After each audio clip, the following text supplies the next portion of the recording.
MCQ number 8 पे बात करते हैं जी।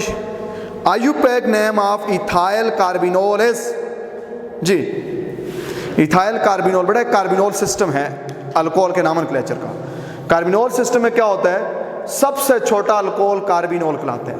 सबसे छोटा अल्कोहल क्या कहलाता है, कार्बिनोल कहलाता है, ठीक है। उसके बाद बेटा जो कुछ इसके साथ लगेगा उसे अल्काइल पढ़ेंगे। फॉर एग्जांपल CH3CH2OH, तो बेटा इसको पढ़ेंगे मिथाइल कार्बिनोल। क्या पढ़ेंगे, CH3CH2CH2OH, इसको पढ़ेंगे इथाइल कार्बिनोल।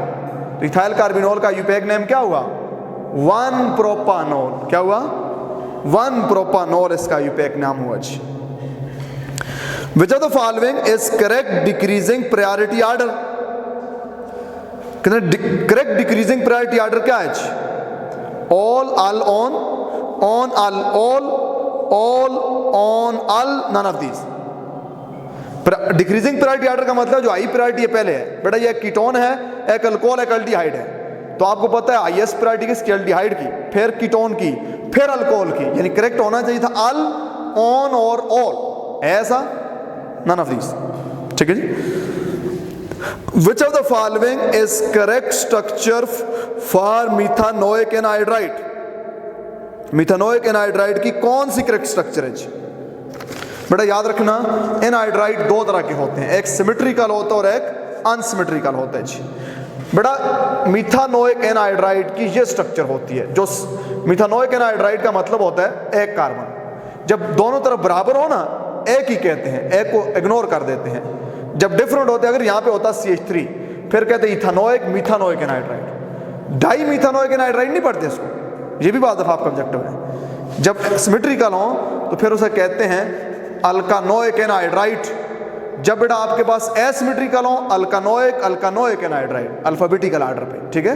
तो जब आपका सिमेट्रिकल होता है मिथानोइक एनहाइड्राइड का मतलब दोनों तरफ एक एक कार्बन।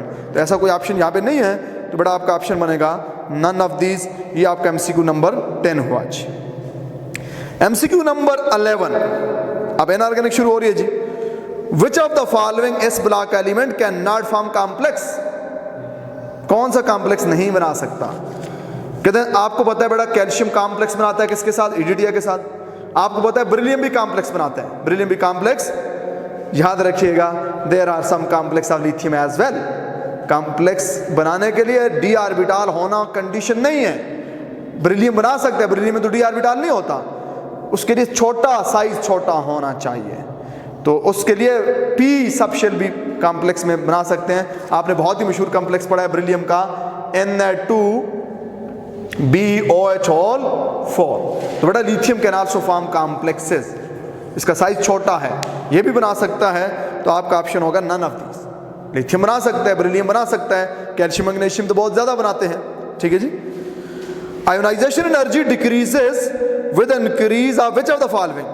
किसके बढ़ने से आयोनाइजेशन एनर्जी डिक्रीज होती है? बेटा न्यूक्लियर चार्ज बढ़ेगा, इलेक्ट्रॉन पे होल्डिंग ज्यादा होगी, आयोनाइजेशन एनर्जी बढ़ेगी। Orbital penetration effect, orbital penetration effect जानते हो, टाइम का वो हिस्सा जो कोई ऑर्बिटल न्यूक्लियस के करीब गुजारता है। तो न्यूक्लियस के करीब जब जितना ज्यादा टाइम गुजारेगा होल्डिंग पावर ज्यादा होगी, क्या होगी, आयोनाइजेशन एनर्जी ज्यादा होगी। स्क्रीनिंग इफेक्ट, स्क्रीनिंग इफेक्ट क्या होता है? Attraction of inner electron with nucleus and repulsion of inner electron with outer electron.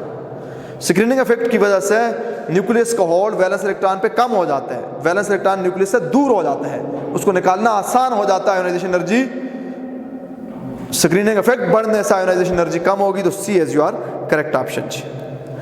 Which of the following group has least ionisation energy? जी बड़ा आयोनाइजेशन एनर्जी नॉर्मली क्या होती है? Ionisation energy left to right बढ़ती है, left to right, लेकिन दो exceptions हैं, दो। बेटा वैसे फर्स्ट की कम, सेकंड की ज्यादा, थर्ड की होनी चाहिए थी ज्यादा, लेकिन थर्ड की कम होती है। क्यों? क्योंकि सेकंड में फुल फिल्ड इलेक्ट्रॉनिक कॉन्फ़िगरेशन है। सेकंड में, सेकंड ग्रुप में इलेक्ट्रॉनिक कॉन्फ़िगरेशन होती है NH2, थर्ड में होती है NH2NP1, NH2NP। इसी तरह फिर चौथे में ज्यादा होगी, पांचवें में ज्यादा होगी, छठे में होनी चाहिए थी ज्यादा, लेकिन होती है चौथे, पांचवें, छठे में सबसे ज्यादा पांचवें की, पहले, दूसरे, तीसरे में ज्यादा दूसरे की। तो किसकी कम होगी इसमें से बेटा? बोलो बच्चों, थर्ड एज। बात समझ बेटा? बेटा 14 MCQ है जी। Which of the following group is correct, which of the following group is correct order for electron affinity? Electron affinity का कौन सा करेक्ट ऑर्डर है जी? No, D option. याद रखना, electron affinity of chlorine is greater than bromine which is greater than fluorine. Chlorine की electron affinity होती है -4, bromine की होती है -3.8, जबकि फ्लोरीन की होती है -3.7। यहाँ पे इलेक्ट्रॉन अफिनिटी माइनस का मतलब निकलना, माइनस यहाँ पे वो मैथमेटिक्स वाला माइनस नहीं है कि -4 is less than -3 and this, ठीक है। माइनस का मतलब एनर्जी रिलीज होना। तो सबसे ज्यादा इलेक्ट्रॉन अफिनिटी क्लोरीन की होती है, फिर ब्रोमीन की होती है, और फिर फ्लोरीन की होती है, और फिर आयोडीन की होती है। सबसे कम आयोडीन की होती है इसमें, ठीक है। तो ये याद अपने पास ये आर्डर याद रखना बेटा। और यही आर्डर है किसका? यही आर्डर है बॉन्ड एंथैल्पी ऑफ हैलोजन का। यही आर्डर है बॉन्ड, यानी फ्लोरीन बॉन्ड वीक होता है किससे? ब्रोमीन बॉन्ड से, जो वीक होता है क्लोरीन बॉन्ड से। तो सबसे ज्यादा बॉन्ड एंथैल्पी क्लोरीन की, फिर ब्रोमीन की, फिर फ्लोरीन की, और सबसे कम आयोडीन की, ठीक है। इसको ऐसा क्यों होता है बेटा? क्योंकि फ्लोरीन का साइज छोटा है। जब इलेक्ट्रॉन आता है उसको पहले वाले इलेक्ट्रॉन ज्यादा रिपेल करते हैं, न्यूक्लियस अट्रैक्ट भी ज्यादा करता है, रिपेल भी ज्यादा होती है।